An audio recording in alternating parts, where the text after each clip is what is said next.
में बताया है 18 पाप जो करते हैं तो वैसे तो देखो मूल है 18 पाप हमने बंधन किया। जैसे पहला आता है प्रणाम पाप, जीव की हिंसा करती है तो किस रूप में हमारा उदय में आता है।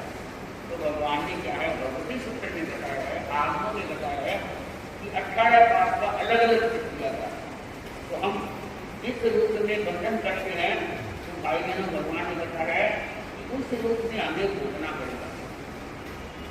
पाप 18 है तो कहा गया है कि कर्म और बीच में आबादा पड़ गया तो वो लंबा समय विरोध करता है, पर भोगना हमें नहीं पड़ेगा।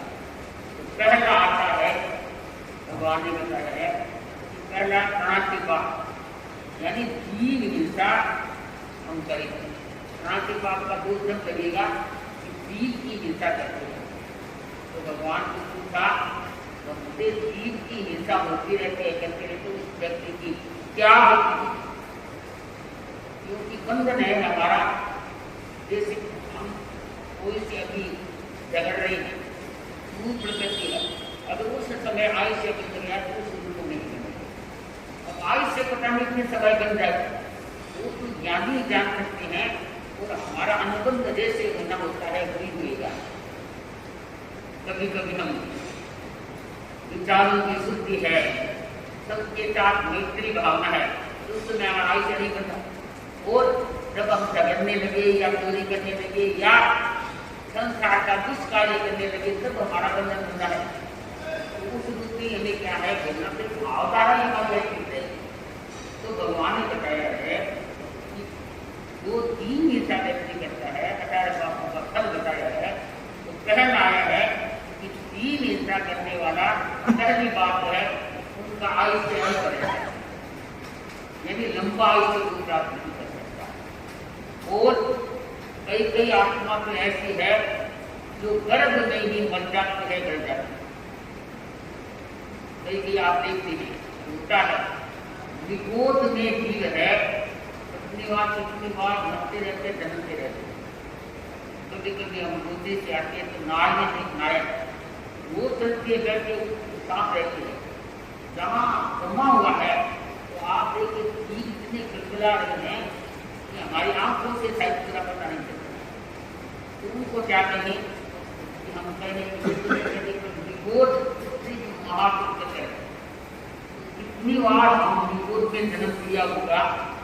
अब तो हमारा क्या है विभूत से जन्म लेने का कर्म को हम सही कर ले तो अच्छा है। तो भगवान ने कहा है कि हमारा प्राणातिपात जीवों की हिंसा करते हैं तो वो आत्मा किसी गति की आत्मा है उनको बार बार अल्पायु से रहेगा और बार बार कभी गर्भ में हाथ होते कभी क्या है तो मोक्ष में गया तो मरता रहता है, जन्म देता रहता है। तो ये आत्मा इस प्रकार से कार्य न करे तो हमारी आत्मा की सिद्धि हो जाती है और हम कर्मों से बचाव कर लेते हैं। दूसरा आता है पहला प्राणातिपात, दूसरा मृष्टावाद। मृष्टा यानी झूठ बोलना। भगवान ने कहा है झूठ बोलना।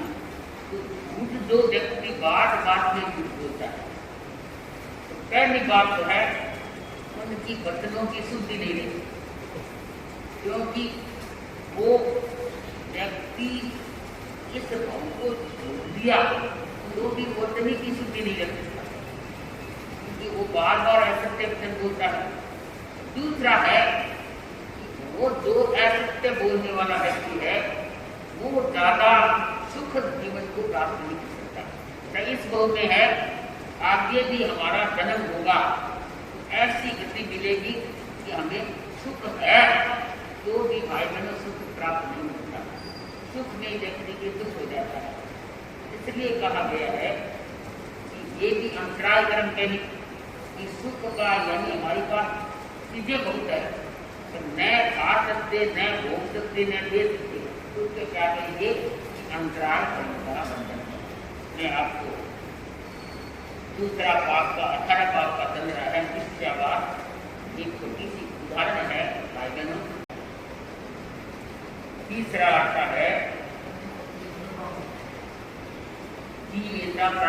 अदत्तादान, यानी चोरी करना।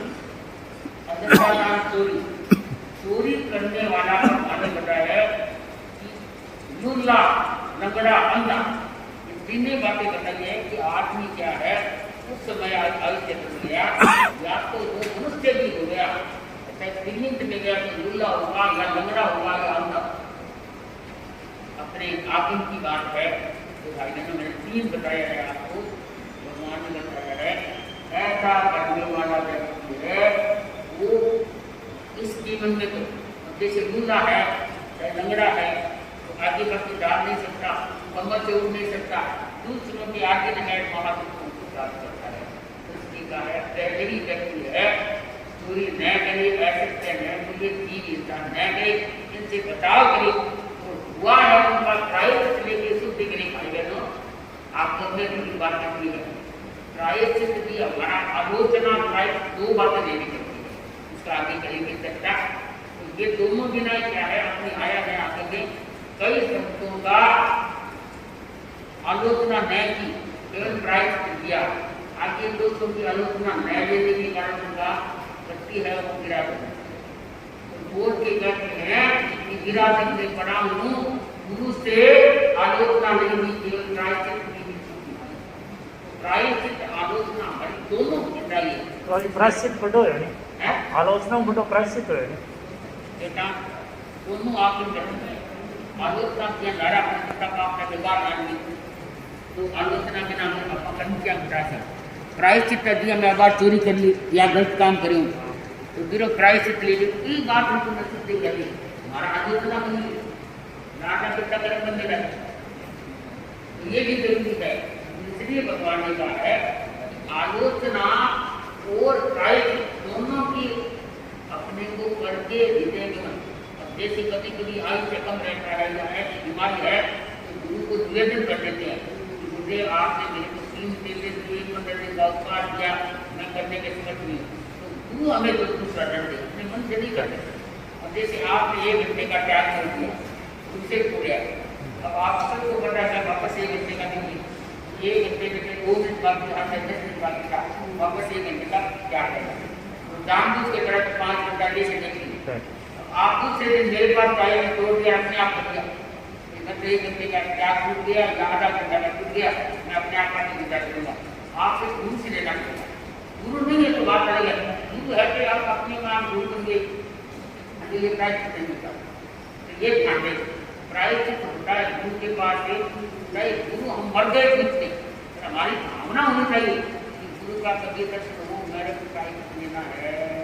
तो कई लोग कागज में मैंने देखा नहीं, मैं सुना, तो भावना रहती है। अपने साधु संतियों का आया है प्रायश्चित लेना है, लेना है, लेना है, तो बीच में कई लोग हो गए, तो उनकी भावना थी लेना है।